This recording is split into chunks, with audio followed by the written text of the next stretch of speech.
All right, today we're going to unlock one of the most powerful tools in your entire communication toolkit, the adverb. Now, they might seem like small, insignificant words, but trust me, adverbs are the secret ingredient for adding color, detail, and real precision to everything you say and write. Let's dive in and see how. Just take a look at this. On the left, we've got a perfectly simple, factual sentence. The architect presented her design. I mean, it gets the job done, but it's kind of bland, right? Now look to the right. Just by adding two little words, confidently and yesterday, the entire picture changes. We instantly know how she presented and when she did it. That right there is the magic of adverbs. So, what exactly are these powerful little words? Let's get right to the foundation and break down what makes them so crucial for description. At its core, an adverb's main job is simply to add more information. It can describe an action, a verb, or it can even describe other descriptive words, like an adjective or even another adverb. Think of it like a special lens that adds a whole new layer of detail and meaning to your sentences. Now, instead of trying to memorize a long, boring list of grammar terms, let's think about adverbs as having 5 specific jobs. Each of these jobs answers a key question that helps us build a much more complete picture with our words. The first job, and maybe the most common one you'll see, is to answer this simple question. How is something being done? And that brings us to adverbs of manner. These guys tell us how an action is happening. Does she speak loudly? Softly? No, in our example, she speaks clearly. Now you'll notice a lot of these end in that classic ly, like carefully or quickly. But, and this is important, you got to watch out for the exceptions that don't, like fast or well. Just a little word of caution though, while these words add a ton of flavor, great writers will tell you to use them sparingly, and let really strong verbs do most of the heavy lifting. Next up, adverbs help us put events on a timeline by answering the question, when did it happen?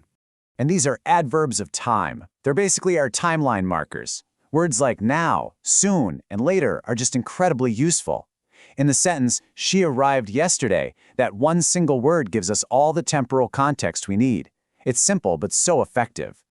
So, from time, we're going to move to space. Adverbs can also tell us all about location by answering where.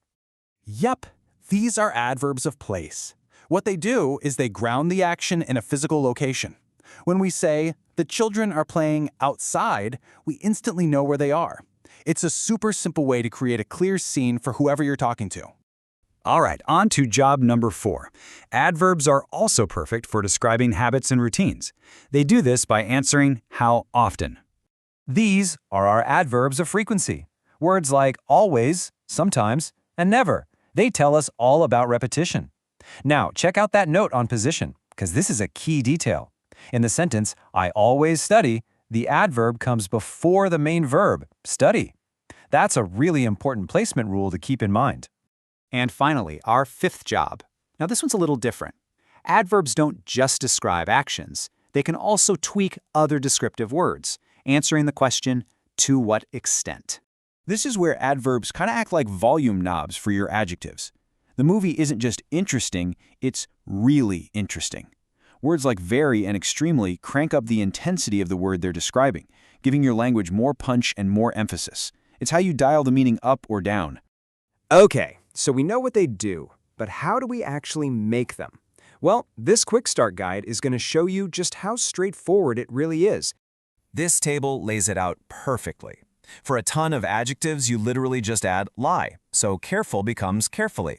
Then there are just a couple of simple spelling rules to remember. If a word ends in y, like happy, you just change that y to an I and add lie, and you get happily. If it ends in ly, like simple, you just swap it for lie to get simply. See? Easy, right? All right, theory is great and all, but practice is really where the learning happens. So let's put what you've just learned to the test with a couple of quick questions. You ready? Okay, here's the first one. She sings, should it be beautiful or beautifully? Take a second. Think about what word we're actually describing. We're describing the action, right? The verb, sings. And the answer is beautifully. Of course. We need an adverb of manner here to describe how she sings. That's a perfect example of the adverb's main job in action. Okay, one more for you. He is very tall or always tall. Which adverb fits here to describe the adjective tall? That's right, the correct answer is very. We're using an adverb to intensify the adjective tall, to describe the extent of his height. Always is an adverb of frequency, so it just doesn't quite fit the meaning here. Awesome job. So we've covered the what, the why, and the how of adverbs, but let's just zoom out for a second. Why does any of this actually matter? Well, it's all about gaining what I call the adverb advantage. It's about moving from just basic communication to vivid, precise, and really powerful expression. And that really brings us to our final takeaway. Every sentence you write or speak is a chance to tell a story. Adverbs are the tools that help you paint a clear picture to make your message truly connect and have an impact. The goal isn't just to use more adverbs, it's to use the right ones at exactly the right time. So the real question I'll leave you with is this: which adverbs will you use to tell your story more vividly?